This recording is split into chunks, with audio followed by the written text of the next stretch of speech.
Hello everyone, my name is Krista and I did my project on why Northern Virginia and New York City was chosen for Amazon HQ2, also known as Headquarters 2, over the other 20 cities that were in consideration to home the next HQ2. This next slide shows some of the other cities that were in consideration for HQ2. You can see that most of the cities are located on the East Coast, as Amazon was aiming for a West Coast and East Coast type deal. As Amazon's first headquarters is in Seattle, and the home of the HQ2 will now be in New York and Virginia. Something interesting that is shown on this map is there is one international city that was in consideration for HQ2, which was Toronto, although they did not get chosen to home the next HQ2.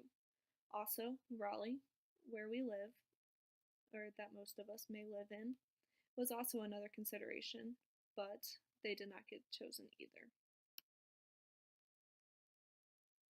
Next are the qualifications Amazon wanted for their cities.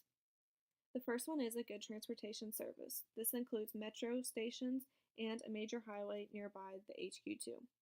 This is important so employees can travel back and forth from home to work in an efficient manner. Next is a stable and friendly business environment. This is important for a business because they need to feel comfortable at where they are located and so that they can feel that they can be there for a while. Next is a metropolitan area.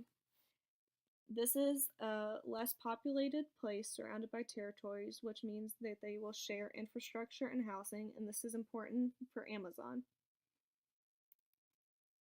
Next, the city has to have at least 1 million people in it, as Amazon will hire people in that city first before they plan on hiring people from other cities.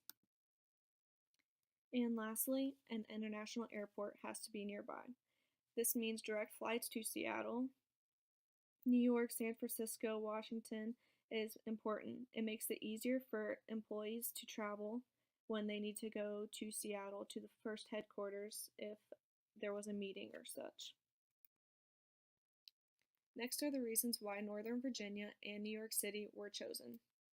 The first being talent. Being two bigger cities, it is easier to find the talent in those cities. Next is attracting and retaining employees.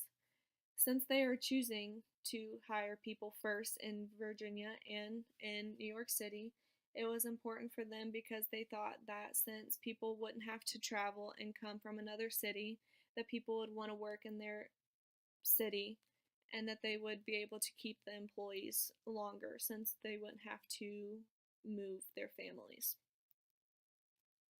Next is infrastructure, which was important in the metropolitan area.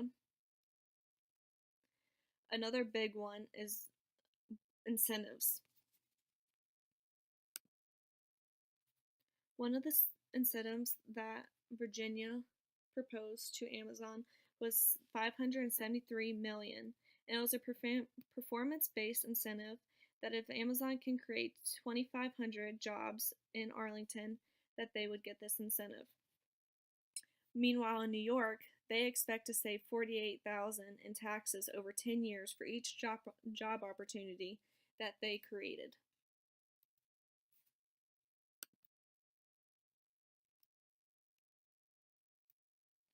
Next are political considerations.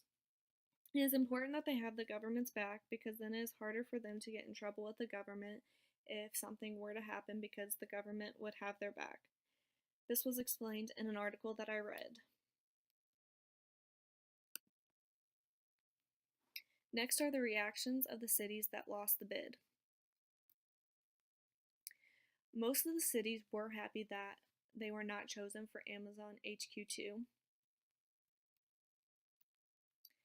After losing the bid with Amazon, they saw that where they needed to upgrade their cities, and it made them think more outside of the box and what they need to improve on.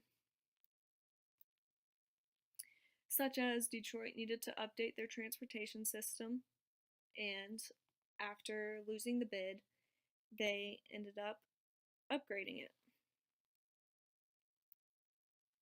It also helped cities get other big companies to want to be in their city.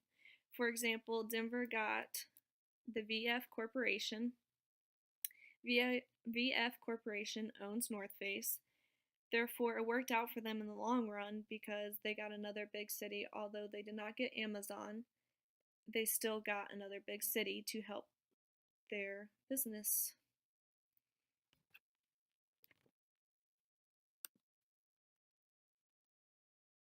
This is the end of my presentation. If you have any questions, feel free to ask.